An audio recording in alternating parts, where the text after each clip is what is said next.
Hi, my name's Martin. I'm an alcoholic. Step 6. We're entirely ready to have God remove all these defects of character. This is the step that separates the men from the boys. So declares a well loved clergyman who happens to be one of AA's greatest friends. He goes on to explain that any person capable of enough willingness and honesty to try repeatedly step 6 on all his faults without any reservations whatever has indeed come a long way spiritually, and is therefore entitled to be called a man who is sincerely trying to grow in the image and likeness of his own Creator. Of course, the often disputed question of whether God can and will, under certain conditions, remove defects of character will be answered with a prompt affirmative by almost any AA member. To him, this proposition will be no theory at all. It will be just about the largest fact in his life. He will usually offer his proof in a statement like this: "Sure, I was beaten, absolutely licked. My own willpower just wouldn't work on alcohol. Change of scene, the best efforts of family, friends, doctors, and clergymen got no place with my alcoholism. I simply couldn't stop drinking, and no human being could seem to do the job for me.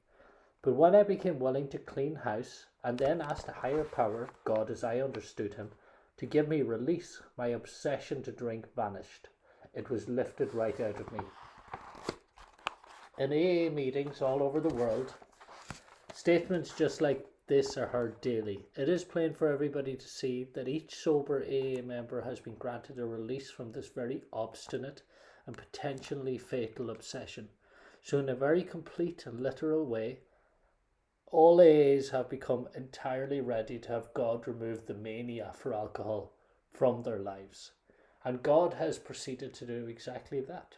Having been granted a perfect release from alcoholism, why then shouldn't we be able to achieve by the same means a perfect release from every other difficulty or defect? This is a riddle of our existence, the full answer to which may be only in the mind of God. Nevertheless, at least a part of the answer to it is apparent to us. When men and women pour so much alcohol into themselves that they destroy their lives, they commit a most unnatural act. Defying their instinctive desire for self-preservation, they seem bent upon self-destruction. They work against their own deepest instinct. As they are humbled by the terrific beating administered by alcohol, the grace of God can enter them and expel their obsession. Here their powerful instinct to live can cooperate fully with their Creator's desire to give them new life, for nature and God alike abhor suicide. But most of our other difficulties don't fall under such a category at all. Every normal person wants, for example, to eat, to reproduce, to be somebody in the society of his fellows, and he wishes to be reasonably safe and secure as he tries to attain these things. Indeed, God made him that way. He did not design man to destroy himself by alcohol, but he did give man instincts to help him to stay alive. It is nowhere evident, at least in this life, that our Creator expects us fully to eliminate our instinctual drives. So far as we know, it is nowhere on the record that God has completely removed from any human being all his natural drives. Since most of us are born with an abundance of natural desires, it isn't strange that we often let these far exceed their intended purpose. When they drive us blindly, or we willfully demand that they supply us with more satisfactions or pleasures than are possible or due us, that is the point at which we depart from the degree of perfection that God wishes for us here on earth. That is the measure of our character defects, or if you wish, of our sins. If we ask, God will certainly forgive our derelictions, but in no case does he render us white as snow and keep us that way without our cooperation. That is something we are supposed to be willing to work toward ourselves. He asks only that we try as best as we know how to make progress in the building of character. So step 6, we're entirely ready to have God remove all these defects of character, is AA's way of stating the best possible attitude one can take in order to make a beginning on this lifetime job. This does not mean that we expect all our character defects to be lifted out of us as the drive to drink was. A few of them may be, but with most of them we shall have to be content with patient improvement. The key words, entirely ready, underline the fact that we want to aim at the very best we know or can learn. How many of us have this degree of readiness? In an absolute sense, practically nobody has it. The best we can do, with all the honesty that we can summon, is to try to have it. Even then, the best of us will discover to our dismay that there is always a sticking point, a point at which we say, no, I can't give this up yet. And we shall often tread on even more dangerous ground when we cry, this I will never give up. Such is the power of our instincts to overreach themselves. No matter how far we have progressed, desires will always be found which oppose the grace of God. Some who feel they have done well may dispute this. So let's try to think it through a little further.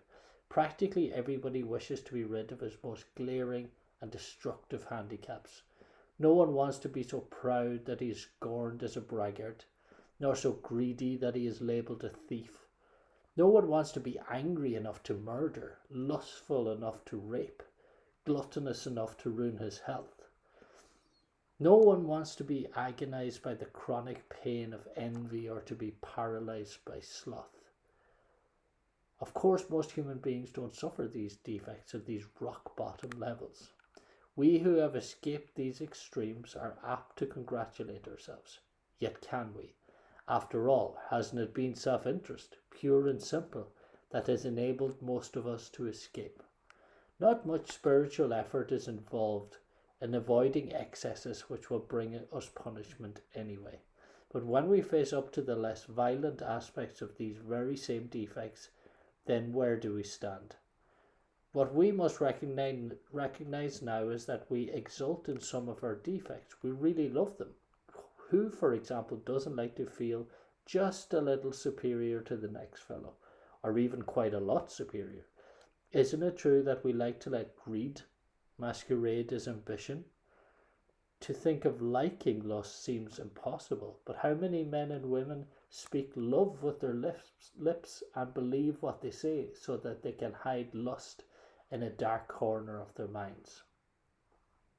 And even while staying within conventional bounds, many people have to admit that their imaginary sex excursions are apt to be all dressed up as dreams of romance. Self-righteous anger also can be very enjoyable. In a perverse way, we can actually take satisfaction from the fact that many people annoy us, for it brings a comfortable feeling of superiority. Gossip, barbed with our anger, a polite form of murder by character assassination, has its satisfactions for us too. Here we are not trying to help those we criticize, we are trying to proclaim our own righteousness. When gluttony is less than ruinous, we have a milder word for that too. We call it taking our comfort. We live in a world riddled with envy. To a greater or less degree, everybody is infected with it. From this defect we must surely get a warped yet definite satisfaction. Else, why would we consume such great amounts of time wishing for what we have not, rather than working for it, or angrily looking for attributes we shall never have, instead of adjusting to the fact and accepting it? And how often we work hard with no better motive than to be secure and slothful later on. Only we call that retiring. Consider too our talents for procrastination, which is really sloth in 5 syllables. Nearly anyone could submit a good list of these defects as these, and few of us would seriously think of giving them up, at least until they cause us excessive misery. Some people, of course, may conclude that they are indeed ready to have all these defects taken from them. But even these people, if they can construct a list of still milder defects, will be obliged to admit that they prefer to hang on to some of them. Therefore, it seems plain that few of us can quickly or easily become ready to aim at spiritual and moral perfection. We want to settle for only as much perfection as will get us by in life, according, of course, to our various and sundry ideas of what will get us by. So the difference between the boys and the men is the difference between striving for a self-determined objective and for the perfect objective, which is of God. Many will at once ask, how can we accept the entire implication of step 6? Why, that is perfection. This sounds like a hard question, but practically speaking, it isn't. Only step 1, where we made the 100% admission we were powerless over alcohol, can be practiced with absolute perfection. The remaining 11 steps state perfect ideals. They are goals toward which we look, and the measuring sticks by which we estimate our progress. Seen in this light, step 6 is still difficult, but not at all impossible. The only urgent thing is that we make a beginning and keep trying. If we would gain any real advantage in the use of this step on problems other than alcohol, we shall need to make a brand new venture into open-mindedness. We shall need to raise our eyes toward perfection and be ready to walk in that direction. It will seldom matter how haltingly we walk. The only question will be, are we ready? Looking again at those defects we are still unwilling to give up, we ought to erase the hard and fast lines that we have drawn. Perhaps we shall be obliged in some cases still to say, this I cannot give up yet, but we should not say to ourselves, this I will never give up. Let's dispose of what appears to be a hazardous open end we have left. It is suggested that we ought to become entirely willing to aim toward perfection. We note that some delay, however, might be pardoned. That word, in the mind of a rationalizing alcoholic, could certainly be given a long-term meaning. He could say, how very easy. Sure, I'll head toward perfection, but I'm certainly not going to hurry any. Maybe I can postpone dealing with some of my problems indefinitely. Of course, this won't do. Such a bluffing of oneself will have to go the way of many another pleasant rationalization. At the very least, we shall have to come to grips with some of our worst character defects and take action toward the removal as quickly as we can. The moment we say, no, never, our minds close against the grace of God. Delay is dangerous and rebellion may be fatal. This is the exact point at which we abandon limited objectives and move towards God's will for us. And that was step 6. Thank you very much for listening. We're as we tend to remind people, we're on YouTube at the moment, Instagram, Twitter and TikTok, and we do release videos of different types on different platforms, ranging from the daily reflections being read on a daily basis to chapters in the big book, chapters from the 12 and 12, and much more to come. Just give us a like, follow us, tell your friends, leave a comment. If you have any questions for us, you can send it to getsoberwithmartin@gmail.com, and we'll be able to deal with any sort of questions and queries or inquiries you have in regards to your journey into recovery. It's been fantastic to spend some time with you today. Have a really good day. Bye-bye.